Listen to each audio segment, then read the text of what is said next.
Price Lord. என் பேர் Mona richer. நான் பெங்களூர்லேருந்து வந்திருக்கிறேங்க. எனக்கு கல்யாணம் ஆகி 4 வருஷமாக குழந்தை இல்லை. ஃபர்ஸ்ட் குழந்தை அபார்ட் ஆகிடுச்சு. சரி, தொடர்ந்து ஜெபிச்சுன்னு தான் இருந்தோம். டிவியில் மெசேஜஸ் எல்லாம் அங்கிள்தோட பார்த்து நம்பிக்கை வந்துச்சு, கண்டிப்பாக ஏசப்பா இங்கே நம்மளுக்கு ஒரு குழந்தைய கொடுக்குவாங்கன்னு. சரி, 2014 வருஷம் ஆகஸ்ட் மாதம் அன்பரின் பாதத்தில் ஃபர்ஸ்ட் டைம் மீட்டிங் வந்தப்போ நம்பிக்கையாக வந்து ப்ரேயர் பண்ணிட்டு போனேன். அப்போ அங்கிள் தலைமையில் கை வச்சு உன்னோட கர்ப்பத்தில் எல்லாம் நீர்க்கட்டையெல்லாம் மறைக்குது மகளேன்னு சொன்னாங்க. சொல்லிட்டு போய் ஒரு 3 மாதத்துலேயே நான் கன்சீவ் ஆகிட்டு மறு வருஷத்துலேயே நாங்கள் ஆசைப்பட்டபடி எங்களுக்கு ஏசப்பா பொன் குழந்தை கொடுத்தாங்க. கர்த்தருடைய பரிசுத்த நாமத்துக்கு ஸ்தோத்திரம்.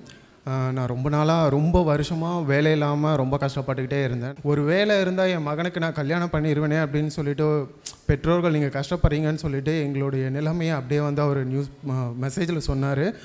அந்த மாதமே பார்த்தீங்கன்னா அவர் சொன்னார், நீ போகும்போது மொபைல் ஆன் பண்ணிங்கன்னா உங்களுக்கு கண்டிப்பாக ஒரு குட் நியூஸ் இருக்கும். பரலோகத்தில் அந்த எம்ப்ளாய்மெண்ட் ஆஃபீஸில் உங்களுக்கான அப்பாயின்மெண்ட் அடித்தாச்சு, தூதர்கள் கையில் தான் இருக்குது அப்படின்னு சொன்னார். அதே மாதிரி நான் ஈவினிங் போய்ட்டு நான் மொபைல் ஆன் பண்ணேன். ஆனால் வந்து அவங்க எனக்கு கால் பண்ணியிருக்காங்க, என் மொபைல் ஆஃபில் இருந்ததுனால ரீச் ஆகலை. அதுக்கப்புறம் பார்த்திங்கன்னா மெயிலில் பார்த்து அந்த வாரத்தில் எனக்கு வேலை கிடச்சிது. அதே மாதத்தில் பார்த்திங்கன்னா எங்களுக்கு திருமணம் நடந்தது. ஒரு அருமையான மகளை கர்த்தர் எங்களுக்கு கொடுத்தார். கர்த்தர் இந்த சாட்சியை ஆசீர்வதிப்பாராக.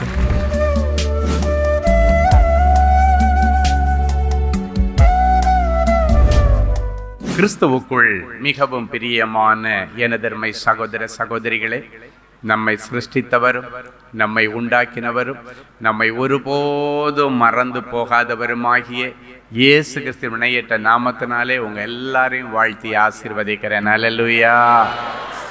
எல்லாரும் சந்தோஷமா இருக்கீங்களா? இப்பொழுதும் நாம் தேவ செய்திக்கிறராக கடந்து செல்ல போகிறோம். இந்த நாளிலும் ஆண்டவருடைய பாதப்படியில் அமர்ந்து, ஆண்டவரே, என் பிள்ளைகளை ஆசீர்வதிக்கும்படி பரலோகத்திலிருந்து வருகிற மங்கள வார்த்தை என்ன? தேவ சமூகத்திலே ஜெபத்திலே தரித்திருந்த பொழுது ஆண்டவர் கொடுத்த மங்கள வார்த்தை உபாகமத்தின் புஸ்தகம் 11ஆம் அதிகாரம் 11, 12 ஆகிய வசனம் இப்படியாய் சொல்லுகிறது. வாசிப்போம். நீங்கள் சுதந்தரிக்க போகிற தேசமோ மலைகளும் பள்ளத்தாக்குகளும் உள்ள தேசம். மலைகளும் பள்ளத்தாக்குகளும் உள்ள தேசம். அது வானத்தின் மழை தண்ணீரை குடிக்கும் தேசம். அது வானத்தின் மழை தண்ணீரை குடிக்கும் தேசம். அது உன் தேவனாகிய கர்த்தர் விசாரிக்கிற தேசம். அது உன் தேவனாகிய கர்த்தர் விசாரிக்கிற தேசம். வருஷத்தின் துவக்கம் முதல் வருஷத்தின் முடிவு மட்டும் எப்பொழுதும் உன் தேவனாகிய கர்த்தரின் கண்கள் அதின் மேல் வைக்கப்பட்டிருக்கும். நீங்கள் சுதந்தரிக்க போகிற தேசம் மலைகளும் பள்ளத்தாக்குகளும் உள்ள ஒரு பாதுகாப்பான ஒரு நல்ல வாழ்க்கையை ஆண்டவர் உங்களுக்கு கொடுப்பேன் என்று தீர்க்க தரிசனமாய் ஆண்டவர் சொல்லுகிறார். 2வது ஆண்டவர் சொல்லுகிறார், அது வானத்தின் மழை தண்ணீரை குடிக்கிற தேசம். வானத்தின் மழை தண்ணீரை குடிக்கிற தேசம். இன்னைக்கு பிறகு உங்களுக்கு ஆண்டவர் கொடுக்க போகிற இந்த புதிய வாழ்க்கை எப்படி ஒரு பூமி வானத்தின் மழை தண்ணீரை சேமித்து வைத்துவிட்டு பஞ்ச காலங்களிலும் இல்லாவிட்டால் வறட்சியான காலங்களிலும் உள்ளுக்குள் இருந்து அது ஒரு நீரூற்றாக அவருடைய வாழ்க்கையிலே ஆசீர்வாதத்தையும் செழிப்பையும் கொடுக்குமோ, அதே போன்ற ஒரு வாழ்க்கையை கர்த்தர் இன்றைக்கு செழிப்பான ஒரு வாழ்க்கையை கர்த்தர் உங்களுக்கு கொடுக்க போகிறார். வாசிக்கலாம். அப்போஸ்தலர் நடபடிகளின் புஸ்தகம் 14ஆம் அதிகாரம் 17வது வசனம் இப்படியாய் சொல்லுகிறது, வானத்திலிருந்து மழைகளையும் செழிப்புள்ள காலங்களையும் நமக்கு தந்து எனக்கு தருவேன் சொன்னீங்களே, இந்த வசனத்தின்படி நான் உம்மிடத்தில் வருகிறேன், எனக்கு செழிப்பான காலங்களை தாரும். என் வறட்சி, என் பஞ்சம், என் கடன்களுக்கு ஆண்டவர் இன்றைக்கு எனக்கு ஒரு முற்றுப்புள்ளியை வைங்க அப்படின்னு ஆண்டவரிடத்துல நீங்க கேளுங்க. ஆண்டவர் கண்டிப்பா உங்களுடைய கடன்களை அடைக்க ஒரு சிறப்பு ஏற்பாடு செய்வார். நேற்றைக்கு வரைக்கும் கடன் அடைக்க வழி இல்லைன்னு நீ நினைச்சிட்டு இருக்கலாம், நீ அறியாத ஒரு வழியை என் ஆண்டவர் வைத்திருப்பா. ஒரு முறை ஒரு தம்பி வந்து அழுதுட்டு சொன்னா, என்னால எங்க அப்பா அம்மாவுக்கு சண்டை, எங்க அம்மா எங்க அப்பாவை பிரிஞ்சுட்டு பாட்டி வீட்டில் போய் உட்கார்ந்துருக்காங்க, ஒன்னால எப்படிடா அப்பா அம்மாவுக்கு சண்டை அப்படின்னு கேட்டு அவன் சொன்னான், நான் காலேஜ் முடித்த உடனடியாக என் நண்பர்கள் எல்லாம் சொன்னாங்கன்னு சொல்லி நான் ஒரு பெரிய எக்ஸ்போர்ட் கம்பெனி ஒன்று ஆரம்பித்தேன். அம்மா அப்பாக்கிட்டேருந்து எந்த பண உதவியும் வாங்காமல் நானா லோனுக்கு மேலே லோனை போட்டு ஃப்ரெண்டுங்கள்கிட்ட சொல்லி அங்கே சொல்லி இங்கே சொல்லி நிறைய லோனை போட்டு ஒரு வியாபாரம் பண்ணினேன், ஒரு எக்ஸ்போர்ட் கம்பெனி ஆரம்பித்தேன். எல்லாம் நொடிஞ்சு போய் கடனை அடைக்க முடியாமல் அங்கே வாங்கி இங்கே வாங்கி இன்னைக்கு பல லட்சம் கடனில் சிக்கி கொண்டேன். கடன்காரங்கெல்லாம் துரத்த ஆரம்பிச்சுட்டாங்க. என்னால் வீட்டுக்கு போக முடியலை, நான் ஒளிஞ்சிருக்கிறேன். வீட்டுக்கு போயாச்சுன்னா இத்தனை மணிக்கு வருவான்னு அங்கே வந்து நிற்பாங்க. நான் வீட்டுக்கு தெரியாமல் இப்படி எவ்வளவு நாள் தான் வெளியே ஒதுங்கி பதுங்கி இருப்பது அப்படின்னு சொல்லிட்டு அழுதுட்டு வந்தான். வந்துட்டு சொன்னான் அவன், கடைசியாக இவங்க அம்மாவுக்கு எல்லாம் தெரிஞ்சிருச்சு, அப்பாவுக்கு தெரிஞ்சிருச்சு, இவன் பயங்கரமாக லாக் ஆகிட்டான், கடனில் போய் சிக்கிட்டான் அப்படின்னு சொல்லி அவங்க ஏதோ சின்ன அமௌண்ட்டாக இருந்தால் ஏதாவது ஹெல்ப் பண்ணலான்னு லிஸ்ட் எடுக்க சொன்னால் அவங்க அப்பா நினைச்சாலும் மீட்க முடியாத பெரிய கடனுக்குள்ளே போயிட்டான். இப்போ என்ன ஒன்று, அந்த வீடை விற்றால் ஒழிய அவனால் கடன் அடைக்க முடியாது. அவன் குடியிருக்கிற வீடு, அவங்க அப்பா பார்த்து கட்டின வீடு, ஆசையா அங்க இருக்கிற ஒவ்வொரு செங்கலும் தண்ணியும் அந்த தாய் தகப்பனுடைய இரத்த வியர்வை தான். அப்படி கட்டின ஒரு வீடு, அதை விற்றா கடனை அடைச்சிடலான்ற ஒரு ஸ்டேஜில் இருக்கும் பொழுது இந்த பிரச்சனையின் உச்சகட்டத்தில் இவன் ஒரு மாதிரி டிப்ரெஷனில் போய் யார் முகத்தையும் பார்க்க முடியாமல் தாடியெல்லாம் வளர்த்துட்டு அறைக்குள்ளே மூடிக்கொண்டு இருக்கும் பொழுது அந்த தாய் போய் அந்த பையன்கிட்ட கேட்குறாங்க, என்னப்பா செய்யறது?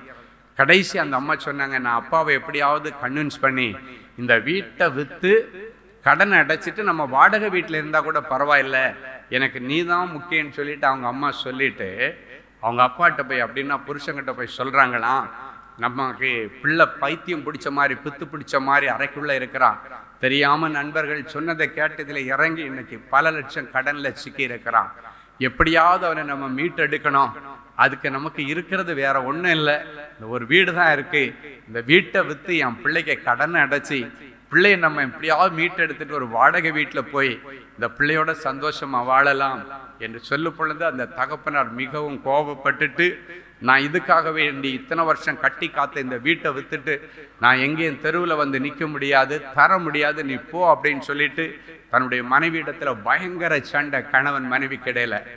கடைசி அந்த தாய் சொன்னாங்களா, என் பிள்ளையுடைய கஷ்ட காலத்துக்கு உதவாத இந்த வீட்டில் இதுக்கு மேலே நான் இருக்க மாட்டேன், இந்த வீட்டை கட்டிக்கிட்டு நீயே ஆளுன்னு சொல்லிட்டு புருஷனுடைய முகத்தில் இந்த டாக்குமெண்ட்லாம் தூக்கி எறிஞ்சிட்டு, என் பிள்ளைக்கு உதவாத வீடு எதுக்கு, இப்படி ஒரு வீடு எனக்கு வேணுமா, இந்த வீட்டை கட்டிட்டு நீயே தனியாக ஆளுன்னு சொல்லிட்டு வீட்டை விட்டு வெளியேறி அவங்க அம்மா வீட்டுக்கு போயிட்டாங்க. இந்த தம்பி அழுதுட்டு வந்து சொல்கிறான், என்னால் எங்கள் அம்மா பிரிஞ்சு போயிட்டாங்க அப்பாட்ட இருந்து, அப்பா கொடுக்க மாட்டேன்னு சொல்லிட்டாரு. நான் சொன்னேன், உங்கள் இந்த உலக அப்பா கொடுக்க மாட்டேன்னு சொல்லிட்டாரு, பரலோக அப்பா கொடுக்குறேன்னு சொல்லிட்டாரு, நீ போடா அப்படின்னு. ஹல்லேலூயா. அவர் உன்னை எந்த இடத்துல விட மாட்டார்.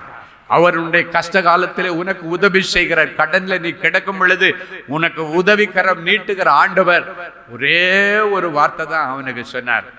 என்ன வார்த்தைன்னா, நீ அறியாத ஒரு வழியை நான் உனக்கு வைத்திருக்கிறேன். ஹல்லேலூயா. சொல்லிட்டு சொன்னார், உபாகமம் 5:33 ஆண்டவர் கொடுத்தா, நீ சுதந்தரிக்க போகிற தேசத்திலே பிழைத்து சுகித்து நீடித்து நிலை நிற்பாய். இந்த தேசம் அல்ல, இதை விட ஒரு பெரிய தேசத்தை உனக்காக வைத்திருக்கிறேன், நீ சுதந்தரிக்க போகிற தேசத்தில். அப்படின்னா உன்னை இந்தியாவிலிருந்து நான் வேற ஒரு தேசத்துக்கு கொண்டு போறேன், அந்த தேசத்திலே நீ பிழைத்து சுகித்து நீடித்து நிலை நிற்பாய் என்று ஆண்டவர் அந்த உபாகமம் 5:33 அவனுக்கு கொடுத்து ஆண்டவர் அவனை ஆசீர்வதிச்சு அனுப்பினாரு. ஒரு வாரத்தில் அவனுடைய நண்பன் ஒருவன் அமெரிக்காவில் ஒரு பெரிய கம்பெனியில் வைஸ் பிரசிடெண்டாக இருக்கிறான். அவன் கேள்விப்படுறான், இவன் ரொம்ப நல்லா இருந்த பையன் இப்போ தேவையில்லாத பழக்கங்கள் எல்லாம் சிக்கிக்கிட்டான். காரணம் கடன். இந்த கடன்ல அவன் ரொம்ப டிப்ரெஷனில் போயிட்டான்னு சொல்லி இவனுக்கு நண்பன் மூலமாக தொடர்பு கொண்டு ஃபோன் பண்ணி, எங்கள் கம்பெனிலே உனக்கு ஒரு நல்ல வேலை போட்டு கொடுக்குற, அமெரிக்காவில் அவன் ஒரு பெரிய வைஸ் பிரசிடென்ட், ஒரு நல்ல வேலைக்கு நான் ஏற்பாடு பண்ணுறேன், நீ அதற்கான விசா பாஸ்போர்ட் எல்லா காரியத்துக்கும் உனக்கு நானே அரேஞ்ச் பண்ணி தரேன், நீ பாஸ்போர்ட் மட்டும் ரெடி பண்ணிடு என்று சொல்லி அவனிடத்தில் சொன்ன உடனடியாக தட்கல் பாஸ்போர்ட் போட்டு மடன்னு பாஸ்போர்ட் எல்லாம் ரெடி பண்ணியாச்சு. இந்த ப்ராஃபஸி வந்து ஒரு 10 நாளைக்குள்ளால அவன் ஃப்ரெண்டு இவனை காண்டாக்ட் பண்ணா, அடுத்த 30 நாளைக்குள்ளால கர்த்தர் அவனை அமெரிக்க தேசத்துக்கு கொண்டு போனார். ஹல்லேலூயா. நம்ம இந்தியன் மணிக்கு அவனுக்கு ஒரு மாசத்துக்கு 6 லட்சம் ரூபாய் சம்பளம், இந்தியன் மணிக்கு 6 லட்சம் சம்பளம். அவன் ஃப்ரெண்டு சொல்றான், இங்க உனக்கு வாடகையே 1.5 லட்சம் கட்ட வேண்டியது இருக்கும், ஒரு சின்ன அப்பார்ட்மெண்ட் எடுத்தாலும் வாடகை 1.5 லட்சம் கட்டணும். அதுக்கு மேலே உனக்கு சாப்பாடு. அப்போ உன் கடன் அடைகிறது லேட் ஆகும். அதனால நான் இருக்கிற வீட்டில் உனக்கு ஒரு சைடில் ஒரு குடியிருப்புக்கு, அவன் மனைவியோடு குட்டி குழந்தையோட தான் அவன் இருக்கிறான். அவன் சொல்கிறான், உன்னை நம்பி உன் ஃப்ரெண்டு, நீ அதுக்காக என் மனைவியை கன்வின்ஸ் பண்ணி எங்கள் வீட்டிலேயே உனக்கு ஒரு ரூம் கொடுக்குறேன்டா, நீ அங்கேயே இரு, டைமுக்கு டைம் என் மனைவி சாப்பாடெல்லாம் சமைச்சு போடுவாங்க, நீ சாப்பிட்டுட்டு 1 பைசா உனக்கு சாப்பாட்டு செலவில்லை, 1 பைசா உனக்கு தங்குறதுக்கு வாடகை செலவில்லை, நீ இந்த கடனை அடைக்கிறது வரைக்கும் உனக்கு நான் இந்த சப்போர்ட் பண்ணுறேன், கடனை அடைச்ச உடனே நீ வேற ஒரு வீடு பார்த்துட்டு நீ போயிரு அப்படின்னு சொல்லி அவனுக்கு சம்பளம் முழுவதையும் அங்கிருந்து ஊருக்கு அனுப்பி, அவங்க அம்மாவுக்கு அனுப்பி, எல்லாருடைய கடன்களையும் ஆண்டவருடைய கிருபையினால ஒரே வருஷத்துல அடைக்க கர்த்தர் உதவி செய்தார். ஹல்லேலூயா. இன்னைக்கு கர்த்தர் அவனை மகிமையான ஸ்தானத்துல வச்சிருக்கிறார். எதுக்கு சொல்றேன், அவனுடைய எத்தனை லட்ச கடனை அடைக்கணும் இல்லை, ஆண்டவர் நீ அறியாத ஒரு வழியை ஆண்டவர் வைத்திருக்கிறார். ஹல்லேலூயா. நீ அறியாததும் உனக்கு எட்டாததும் உன்னுடைய கண்களுக்கு புலப்படாத ஆராய்ந்து முடியாத காரியங்களை கர்த்தர் உனக்கு செய்வார். ஏன்னா உலகத்தில் இருக்கிறவரிலும் உனக்குள் இருக்கிறவர் பெரியவர். ஹல்லேலூயா. ஆண்டவர் சொன்னது போல மழை தண்ணீரை குடிச்சு உறிஞ்சி வைக்கிற தேசத்தை போல நல்ல செல்வங்களை சேமிச்சு வச்சு உன் பிள்ளைகளுக்கு நல்ல செல்வங்களை வைத்து இந்த பூமியில இந்த வசனத்தின்படி செழிப்புள்ள காலங்களை கர்த்தர் உங்களுக்கு கொடுப்பார். அடுத்த தீர்க்க தரிசன வார்த்தை, 3வது ஆண்டவர் தீர்க்க தரிசனமாய் சொல்லுகிறார், அது கர்த்தர் விசாரிக்கிற தேசம். சங்கீதம் 68:5 இப்படியாய் சொல்லுகிறது, வாசிப்போமா? நம்முடைய பரிசுத்த வாசஸ்தலத்தில் இருக்கிற தேவன், நம்முடைய பரிசுத்த வாசஸ்தலத்தில் இருக்கிற தேவன் திக்கற்ற பிள்ளைகளுக்கு தகப்பனும், திக்கற்ற பிள்ளைகளுக்கு அவர் தகப்பனும், விதவைகளுக்கு நியாயம் விசாரிக்கிறவருமாய் இருக்கிறார். விதவைகளுக்கு நியாயம் விசாரிக்கிறவருமாய் இருக்கிறார். 1 பேதுரு 5:7 சொல்லுகிறது, அவர் உங்களை விசாரிக்கிறவரானபடியால் உங்கள் கவலைகளை எல்லாம் அவர் மேல் வைத்து விடுங்கள் என்று ஆண்டவர் சொல்லுகிறார். 3வது ஆண்டவர் தீர்க்க தரிசனமா நீங்கள் சுதந்திரிக்க போகிற புதிய வாழ்க்கை எப்படி இருக்கும்? முதல்ல அது மலைகள் உள்ள பாதுகாப்பான வாழ்க்கை. 2வது மழை தண்ணீரை உறிஞ்சி வச்சுட்டு மற்ற வறட்சியான காலங்களிலும் உனக்கு சப்ளை பண்ணக்கூடிய ஒரு செழிப்பான வாழ்க்கை. 3வது ஆண்டவர் சொல்லுகிறார், உன்னை விசாரிக்கிற ஒரு வாழ்க்கை. சிலர் சொல்லுவாங்க, என்னை விசாரிக்க யாருமே இல்லை, நான் வியாதியில கிடந்தேன், ஒருவர் கூட வந்து என்னை பார்க்க வரல, எப்படி இருக்கிறேன்னு என்ன கேட்கல, நான் சாப்பாடு இல்லாமல் கிடந்தேன், சாப்பிட வழி இல்லாமல் கிடந்தேன், என்னப்பா சாப்பிட்டியான்னு கேட்க யாரும் இல்லை, என்னை விசாரிக்க யாருமே இல்லை என்று ஒருவேளை நீங்கள் புலம்பிக் கொண்டிருந்தால், ஆண்டவர் உங்களை விசாரிக்கிறவரானபடியினால் உங்கள் கவலைகளை எல்லாம் எண்ணி ஆண்டவர் மேல் வைத்து விடுங்கள் என்று ஆண்டவர் சொல்லுகிறார். ஹல்லேலூயா. ஏன்னா அந்த தேசம் ஆண்டவர் அவர்களுக்கு பாலும் தேனும் ஓடுகிற நலமும் விசாலவுமான தேசத்தை கொடுப்பேன்னு சொல்லும் பொழுது அந்த தேசத்தினுடைய ஸ்பெஷாலிட்டி, அவர்கள் சுதந்திரிக்க போகிற வாழ்க்கை, அதனுடைய ஸ்பெஷாலிட்டி ஆண்டவர் சொன்னார். இன்னைக்கு ஆண்டவர் இன்றைக்கு பிறகு சுதந்திரிக்க போகிற புதிய வாழ்க்கை ஆண்டவர் உங்களை டைரக்டா விசாரிக்கிறது மாதிரி இருக்கும். ஆண்டவர் விசாரிக்கிறது ரொம்ப வித்தியாசமா இருக்கும். நீங்க பாத்தீங்கன்னா பெதஸ்தா குளத்தண்டையில 38 வருஷமா ஒருத்தன் கிடக்குறான். கண்டிப்பா அவன் 38 வருஷமா தன்னுடைய கை கால் விளங்காம இடுப்புக்கு கீழே செயல்படாம ஒரு முடவனை போல அந்த பெதஸ்தா குளத்தண்டையில கிடக்கிறான். நல்லா கவனிங்க, இயேசு கிறிஸ்து இந்த பூமியில வாழ்ந்த ஒட்டுமொத்த நாட்கள் வருஷங்கள் 33 வருஷங்கள் தான். 33.5 வருஷம் தான் இயேசு இந்த பூமியிலே வாழ்ந்தான். ஆனால் இந்த வியாதிக்கு வயசு 38, அவனுக்கு வயசு 38 அல்ல, இந்த வியாதி அவனுக்கு 38 வருஷமா இருக்கு. அப்படின்னா நீங்க யோசித்து பாருங்க, இயேசு இந்த பூமியில பிறக்கிறதுக்கும் 5 வருஷத்துக்கு முன்னாடியே அந்த பெதஸ்தா குளத்துக்கிட்ட இவன் வியாதியஸ்தனா கிடக்கிறான். இயேசு இந்த பூமியில பிறந்து வாழ்ந்து குடும்பத்துல பொறுப்புள்ள பிள்ளையாயிருந்து ஊழியத்துக்கு வந்து ஜனங்களுக்கு நன்மை செய்கிறவராய் சுற்றி திரிந்து ஒட்டுமொத்தம் அதன் பிறகு அவர் பரலோகத்துக்கு எழுந்தருளி போனது வரைக்கும் தான் 33 வருஷம். அப்ப பாருங்க, அதுக்கு முன்னால் 5 வருஷத்துக்கு முன்னாடியே கிடக்கிறான். அப்ப ஆண்டவர் ஒரு நாள் இவனை சந்திப்பதற்காக, இவனை விசாரிப்பதற்காக அந்த பெதஸ்தா குளத்துக்கு வர்றார். நீங்க வேதத்துல பாத்தீங்கன்னா சிலர் உடம்பு முடியாதவங்களுக்காக இயேசு கிறிஸ்துவிடத்துல வந்து அவரை கூட்டுட்டு போய் சுகம் வாங்கி கொடுத்தவங்க இருக்கிறாங்க.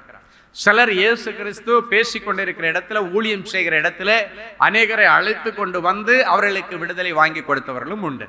சிலர் இயேசு கிறிஸ்து போகிற வழியிலே ஆண்டவருடைய பார்வையிலே பட்டு அற்புதங்களை வாங்கினவர்களும் உண்டு. ஆனால் இவன் 38 வருஷமா அங்க கிடக்கிறான். அவனுடைய குடும்பத்தார்ல ஒருத்தன் கூட இயேசு இப்படி நன்மை செய்கிறார், சுற்றி திரிகிறார்னு தெரியும். ஒருத்தன் கூட இவனுக்காக இயேசுவிடத்துல வந்து பரிந்து பேசவும் இல்லை, இயேசுவை அழைத்து கொண்டு போகவும் இல்லை, அவனை தூக்கி கொண்டு இயேசுவிடத்திலே வரவும் இல்லை. எல்லாராலும் கைவிடப்பட்ட நிலைமையிலே கிடக்கிறான். ஆனா இயேசு கைவிடப்பட்டவர்களுக்காகவே தேடி போய் அற்புதம் செய்கிறவர். யாருமே அவர்கிட்ட ரெக்கமெண்ட் பண்ணல. ஆனால் ஆண்டவருக்கு தெரியுது, ஒருத்தன் விசுவாசத்தோட 38 வருஷமா வீட்டுக்கு போகாம அதே இடத்துல கிடக்கிறான். 1 வருஷம் 2 வருஷம் அல்ல, 38 வருஷமா கிடக்கிறான். அவனுடைய விசுவாசத்தை நான் கனம் பண்ணணும். ஆண்டவர் அதுக்குன்னே ப்ரோக்ராம் போட்டு வர்றார். நீங்க வர்ற வழியில எல்லாம் அந்த பேசேஜை வாசிங்கன்னா தெரியும். ஏதோ போற வழியில நான் ஒரு விதவையை பார்த்தாரு, அற்புதம் செய்தாரு. இந்த 12 வருஷமா பெரும்பாடுள்ள ஸ்திரியை ஆண்ட வேலை பார்த்தாரு, அற்புதம் செய்தாரு. அந்த குருடன் பர்த்திமேயு குருடன் போற வழியில அவன் கூப்பிட்டு அற்புதம் செய்தார். அப்படி இல்லை, இது ஆண்டவரே ப்ரோக்ராம் போட்டு இவனுக்காக ஸ்பெஷலா ப்ரோக்ராம் போட்டு போனார். இன்றைக்கு உனக்காக ஒரு ஸ்பெஷல் ப்ரோக்ராம் போட்டு உன் வீட்டுக்கு இயேசு வருகிறார். போயிட்டு அவனை விசாரிக்கிறார், என்னப்பா சுகம் ஆகணும்னு விருப்பம் இருக்கா அப்படின்னு விசாரிக்கிறார் அவன்கிட்ட.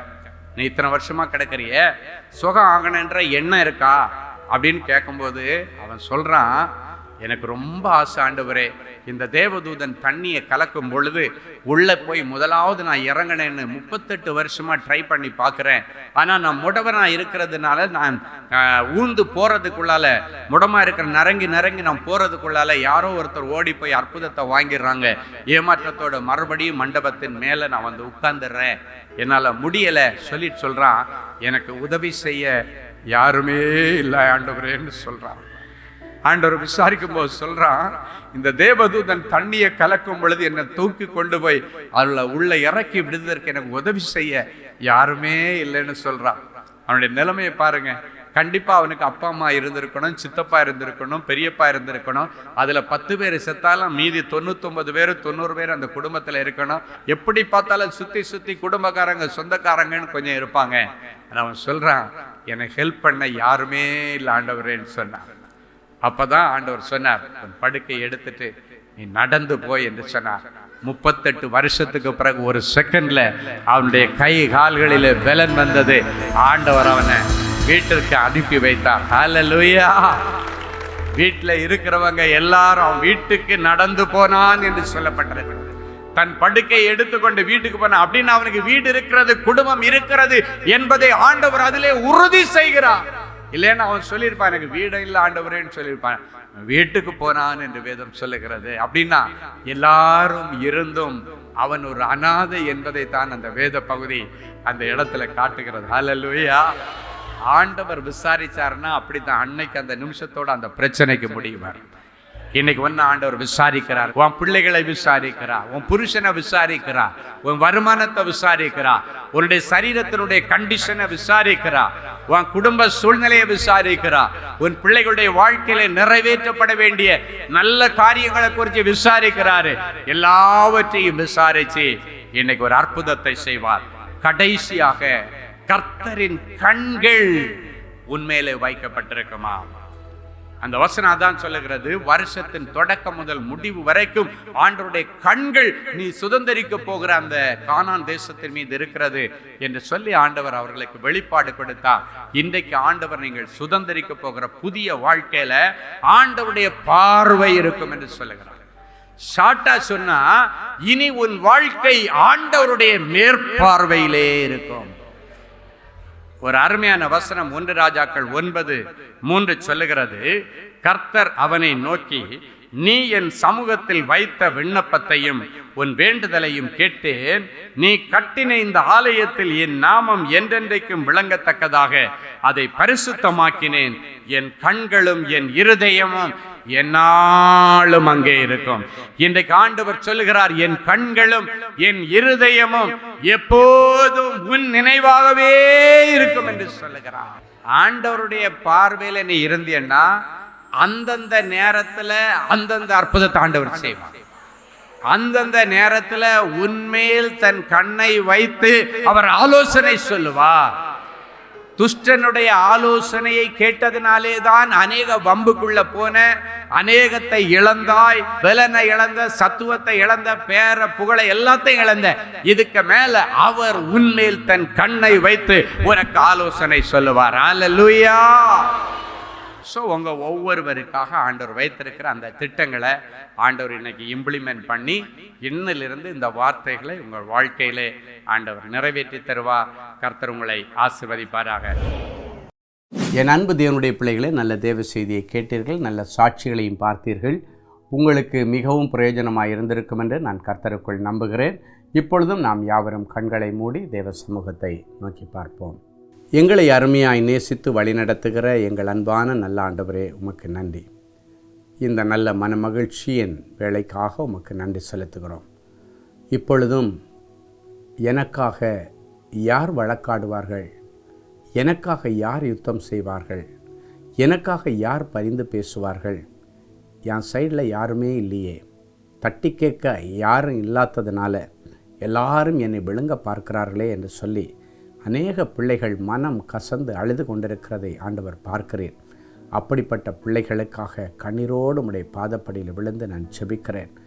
யார் உன்னை கைவிட்டாலும் நான் உன்னை சேர்த்து கொள்ளுவேன் என்று சொன்னவரே, என் அன்பு பிள்ளைகளுக்காக நீர் இந்த நேரத்தில் இறங்கி வாரும்.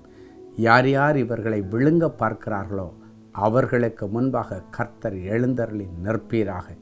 யார் யார் இவர்கள் கீழே விழுந்தா கை கொட்டி சிரிக்கலான்னு நின்று கொண்டிருக்கிறார்களோ அவர்களை ஒரு விசை கர்த்தர் கண்ணோக்கி பாரும். என் பிள்ளைகளுக்கு நீர் இன்றைக்கு விடுதலையின் நாயகனாக, அற்புதங்களை செய்கிற தேவனாக, அதிசயங்களை நடப்பிக்கிற தேவனாக, என் பிள்ளைகளுக்காக வழக்காடி யுத்தம் செய்து யாவற்றையும் செய்து முடிக்கிற தேவனாக நீர் இறங்கி வந்திருக்கிறபடியினால் உமக்கு நன்றி. எந்தெந்த காரியங்களை குறித்து என் பிள்ளைகள் கலங்கி கொண்டிருக்கிறார்களோ அந்த காரியத்தில் ஆண்டவர் ஒரு அற்புதத்தை நடப்பியும். என் பிள்ளைகளுடைய செல்வங்களை யார் யார் பிடுங்கி வைத்து கொண்டு கொடுக்காமல் இருக்கிறார்களோ அவர்களை சந்தித்து அவர்களிடத்திலிருந்து அதை மீட்டெடுத்து நீர் கொடுப்பீராக. இழந்து போனதை தேடவும் மீட்டு கொடுக்கவும் இந்த பூமியில் வந்தேன் என்று சொன்ன தெய்வம், இவர்கள் இழந்து போன செல்வங்கள், உடைமைகள், சொத்துக்கள், பெயர், புகழ் அத்தனையும் இவர்களுக்கு வாங்கி தருவீராக. இவர்கள் இழந்து போன அபிஷேகம் மறுபடியும் இவர்களுக்கு நீர் கொடுப்பீராக.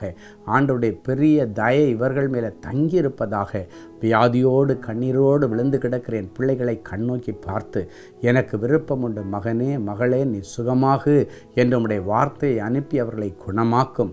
மரண கட்டுகளிலிருந்து என் பிள்ளைகளை நீர் விடுதலையாக்குகிறதற்காய் உமக்கு கோடி ஸ்தோத்திரங்களையும் நன்றி பலிகளையும் காணிக்கையாய் சமர்ப்பிக்கிறோம். கர்த்தருடைய நாமம் பலத்த துருகம், நீதிமான் ஓடி அதிலே சுகமாய் தங்கியிருப்பான் என்று சொன்னீரே.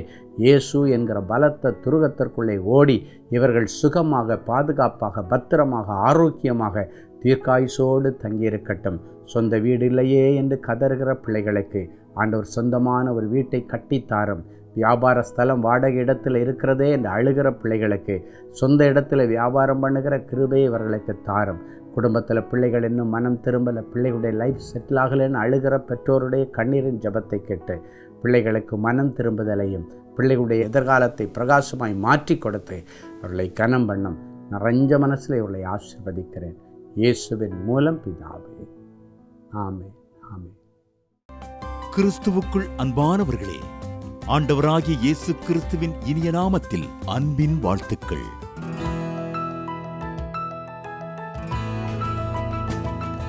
எங்களுடைய மார்வெல் திருமண தகவல் மையத்தை ஆன்லைன் சேவை மூலம் உங்களுக்கு அறிமுகப்படுத்துவதில் நாங்கள் மிகுந்த மகிழ்ச்சி அடைகிறோம். எங்களது மார்வெல் திருமண மையம் கிறிஸ்தவ குடும்பத்தில் திருமணத்திற்கு ஆயத்தமாயிருப்பவர்கள் தங்களுக்கு ஏற்ற வாழ்க்கை துணையை தேர்ந்தெடுக்க சிறந்த திருமண சேவை மையமாக இருக்கிறது. மேலும் மார்வெல் திருமண தகவல் மையத்தில் நீங்கள் பதிவு செய்வதற்கு எங்களது இணையதள முகவரி www.marvelmatrimony.com மற்றும் அலைபேசி எண் 7824855999 என்ற எண்ணிற்கு தொடர்பு கொள்ளலாம். சென்னை, நாகர்கோவில் மற்றும் மும்பை நகரில் உள்ளவர்கள் பதிவு செய்ய விரும்பினால் கீழ்கண்ட விலாசங்களில் உள்ள எங்களது அலுவலகங்களோடு தொடர்பு கொள்ளலாம். இமெயில் info@marvelmatrimony.com ஆண்டவர்தாமே உங்களை அளவில்லாமல் ஆசீர்வதிப்பாராக. ஜெனசிஸ் கிரியேஷன்ஸ் மீடியா அகாடமியில் 3 மாதங்களில் தொழிற்கல்வி சான்றிதழோடு video editing, videography, photography, drone piloting, studio recording, Photoshop, live streaming, live video mixing and live sound mixing ஆகிய தொழிற்கல்விகள் பயிற்றுவிக்கப்படுகிறது. புது தொழில் நுணுக்கங்களுடன் குறைவான கட்டணத்தில் நிறைவான தொழிற்கல்வி பெற்றுக்கொள்ள உங்கள் எதிர்கால கனவை நினைவாக்க எங்களது ஜெனசிஸ் கிரியேஷன்ஸை இன்றே தொடர்பு கொள்ளுங்கள். மேலும் விவரங்களுக்கு 7824850999 என்ற எண்ணை தொடர்பு கொள்ளுங்கள். அன்பு தேவனுடைய பிள்ளைகளே, இந்நிகழ்ச்சியின் மூலம் நீங்கள் பெற்றுக்கொண்ட ஆசீர்வாதங்களையும் உங்கள் ஜெப விண்ணப்பங்களையும் அனுப்ப வேண்டிய முகவரி தேவனின் அன்பு ஊழியங்கள், எண் 340B பார் 1A 3B1 Vinayak avenue, OMR road, Okkiyam, Thoraipakkam, Chennai 600097. இது இந்தியன் ஆயில் பெட்ரோல் பங்க் எதிரில் அமைந்துள்ளது மற்றும் காக்னிசன்ட் டெக்னாலஜி சொல்யூஷன்ஸ் அருகிலும் அமைந்துள்ளது. மின்னஞ்சல் prayer@godsloveministries.co.in. எங்களது இணையதளம் www.godsloveministries.co.in. மேலும் 24 மணி நேர ஜெப உதவிக்கு 04454479999 மற்றும் 9941950999 என்ற எண்களுக்கு தொடர்பு கொள்ளுங்கள். கர்த்தர் தாமே உங்களை ஆசீர்வதிப்பாராக.